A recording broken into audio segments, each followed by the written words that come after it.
That's Mike. News at 9. Bharat के वाणिज्य सचिव राजेश अग्रवाल ने कहा है कि भारत और यूरोपीय संघ के बीच फ्री ट्रेड एग्रीमेंट बहुत तेजी से आगे बढ़ाया जा रहा है। जर्मनी के नूर्नबर्ग में बायोफेच प्रदर्शनी के दौरान उन्होंने कहा है कि दोनों तरफ से सकारात्मक माहौल है और ये समझौता अधिकतम 1 साल के अंदर लागू हो सकता है।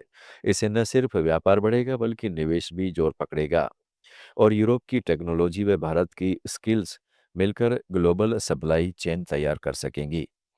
साथ ही अमेरिका के साथ हुए हालिया अंतरिम ट्रेड डील पर अग्रवाल ने स्पष्ट किया है कि भारत ने अपने किसानों, मछुआरों और डेयरी जैसे संवेदनशील क्षेत्रों को पूरी तरह सुरक्षित रखा है। पिछले 1 साल में हुई सभी समझौतों में यही नीति अपनाई गई है। इस बीच भारत अमेरिका अंतरिम व्यापार समझौते में एक अहम बदलाव आया है। व्हाइट हाउस ने अपनी फैक्ट शीट में संशोधन कर लेंटिल्स और चने जैसी अमेरिकी दालों को उस सूची से हटा दिया है जिसमें भारत ने आयात शुल्क कम करने या खत्म करने की बात कही थी।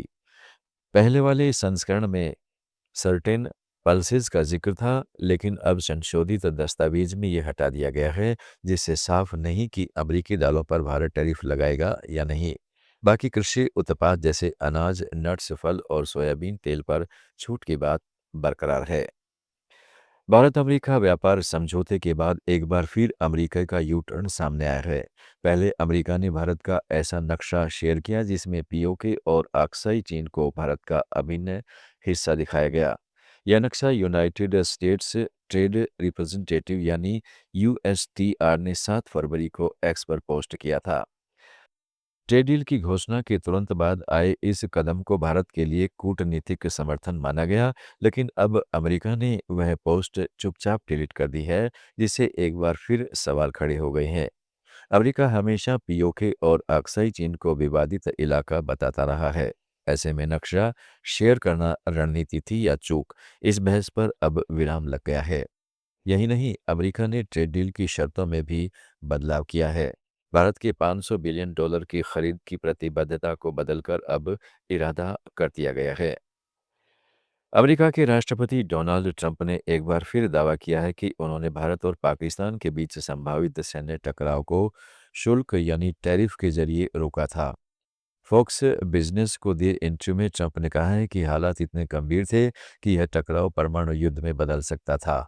उन्होंने कहा कि उन्होंने दोनों देशों को चेतावनी दी थी कि अगर युद्ध नहीं रुका तो उन पर भारी शुल्क लगाया जाएगा। ट्रंप के मुताबिक इसी दबाव के चलते संघर्ष टल गया। उन्होंने यह भी दावा किया है कि पाकिस्तान के प्रधानमंत्री ने माना था कि इस कदम से करोड़ों लोगों की जान बची। हालांकि भारत ने तीसरे देश की किसी भी मध्यस्थता से लगातार इनकार किया है। भारत ब्रिटेन मुक्त व्यापार समझौते को लेकर ब्रिटिश संसद में दिलचस्प बहस देखने को मिली। बीते साल 24 जुलाई 2025 को भारत और ब्रिटेन के बीच ऐतिहासिक एफटीए पर हस्ताक्षर हुए थे, जिसका लक्ष्य 2030 तक द्विपक्षीय व्यापार को 120 अरब डॉलर तक पहुंचाना है। लेकिन अब इस डील को लेकर ब्रिटेन की संसद में मतभेद सामने आए हैं। हाउस ऑफ कॉमन्स में विपक्षी सांसद एंड्रयू ग्रिफ्थ ने इस समझौते को ब्रिटेन के लिए कमजोर बताते हुए इसे सोंगी पॉपडम यानी फीका पापड़ कहा। उन्होंने सेवाओं के क्षेत्र और भारतीय कामगारों को दी गई राहत पर सवाल उठाए। वहीं ट्रेड मंत्री क्रिस ब्रायंट ने डील का बचाव करते हुए इसे ब्रेग्जिट के बाद ब्रिटेन का सबसे अहम समझौता बताया। ब्रायंट के मुताबिक यह फाइन तंदूरी डील है जो 2040 तक ब्रिटेन की जीडीपी में 4.8 अरब पाउंड की बढ़ोतरी करेगी। फ्रांस में 79 साल के रिटायर्ड शिक्षक जैक लेउग्ल पर 1960 के दशक से 2022 तक 89 नाबालिगों के साथ बलात्कार और यौन शोषण का आरोप है। ग्रेनोबल के अभियोजक एटियन मेंटो ने इस केस को सार्वजनिक करते हुए और पीड़ितों से आगे आने की अपील की है। जांच में सामने आया है कि आरोपी भारत समेत 9 देशों में फ्रेंच भाषा शिक्षक और स्पेलियोलॉजी ट्रेनर के तौर पर काम करता था। समाचारों में फिलहाल इतना ही। जुड़े रहिएगा लेट्स माइक के साथ। आप सुन रहे थे let's mic more than radio. Follow कीजिए हमें हमारे सोशल मीडिया प्लेटफॉर्म्स पर। आप सुन रहे थे let's mic more than radio. Follow कीजिए हमें हमारे